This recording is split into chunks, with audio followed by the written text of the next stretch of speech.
आखिरकार उज्जैन की मोक्षदायिनी शिप्रा नदी के शुद्धिकरण को लेकर राजनीति तेज हो चली है। पिछले दिनों नदी के दूषित पानी को लेकर जल सत्याग्रह करने वाली कांग्रेस नेत्री नूरी खान ने जो मुद्दा उठाया था, उसे लेकर अब भाजपा भी मुखर हो चुकी है। इसी क्रम में इनाम देने का ऐलान करने पर बीजेपी प्रवक्ता उमेश शर्मा मैदान में उतर आए हैं। देखिए ये सियासी वार पलटवार। एक तरफ कांग्रेस की तेज तर्रार नेत्री नूरी खान का शिप्रा का पानी पीने वाले नेता को 11,000 का इनाम का ऐलान, तो वहीं दूसरी तरफ बीजेपी प्रवक्ता उमेश शर्मा की बेबाकी अब राजा महाकाल की नगरी उज्जैन से लेकर राजधानी भोपाल तक चर्चाओं में है। जल सत्याग्रह से सुर्खियों में आई महिला कांग्रेस की प्रदेश उपाध्यक्ष नूरी खान को जवाब देने के लिए अब भाजपा ने भी मुखरता के संकेत दे दिए हैं। देखिए वार पर पलटवार।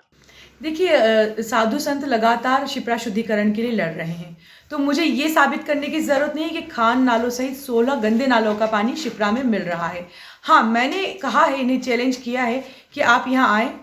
विधायक, सांसद, मंत्री और मुख्यमंत्री स्वयं पानी मैं मीडिया के सदस्यों के साथ भरकर दूंगी और उसे पीकर दिखाएं। मैंने 11,000 रुपये की राशि उन्हें देने के लिए कहा है। इंदौर के कुछ नेता आना चाहते हैं, उनका स्वागत है। मैं चाहती हूँ कि आइए, रामघाट जाएंगे और पानी को आप पीकर दिखाइए, क्योंकि जनता की धार्मिक भावनाओं के साथ खिलवाड़ करना बर्दाश्त नहीं किया जाएगा। जय महाकाल।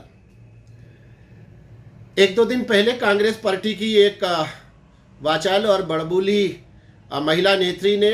शिप्रा मैया के जल में खड़ा होकर एक राजनीतिक पाखंड रचा था और इस पॉलिटिकल ड्रामा में उन्होंने पूरे भारतीय जनता पार्टी परिवार को चुनौती दी थी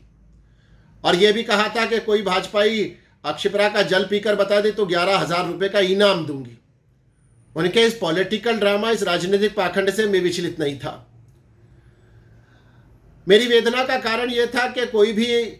ऐसा कैसे कह सकता है कि शिप्रा का जल पीकर बता दीजिए। नर्मदा मैया हो, शिप्रा मैया हो, गंगा मैया हो, भारत की जितनी प्राणदायिनी नदियां हैं जिनको हम सदैव माता के रूप में सम्मानित करते हैं, मेरे दृष्टिकोण में उनका जल कभी भी इतना अपावन नहीं हो सकता है कि कोई भी हिंदू धर्मावलंबी उस जल का आचमन ना कर पाए, उसको पी ना पाए, उसका पूजन ना कर पाए।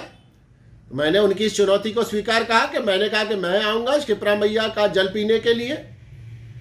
और आज पूर्व निर्धारित कार्यक्रम के अनुसार मेरे को जाना था। सुबह मैंने वहाँ पर स्थानीय संत समाज से मार्गदर्शन प्राप्त करा, महाकाल मंदिर ट्रस्ट से जुड़े हमारे पंडा और पुरोहितगण से मार्गदर्शन प्राप्त करा और संत श्री जिनका मुझ पर सदैव, मेरे परिवार पर सदैव आशीर्वाद रहा है, पुरोहित जी महाकाल मंदिर ट्रस्ट से जुड़े हुए जिनका मेरा पारिवारिक संबंध है, उन्होंने मुझे मार्गदर्शित करा और अवगत कराया कि पिछले दिनों उज्जैन के सांसद अनिल फिरोजिया जी, मध्य प्रदेश शासन के जल संसाधन मंत्री तुलसी सिलावट जी, उच्च शिक्षा मंत्री उज्जैन का प्रतिनिधित्व करने वाले मोहन यादव जी, हमारे भारतीय जनता पार्टी के जिला इकाई के अध्यक्ष विवेक जोशी जी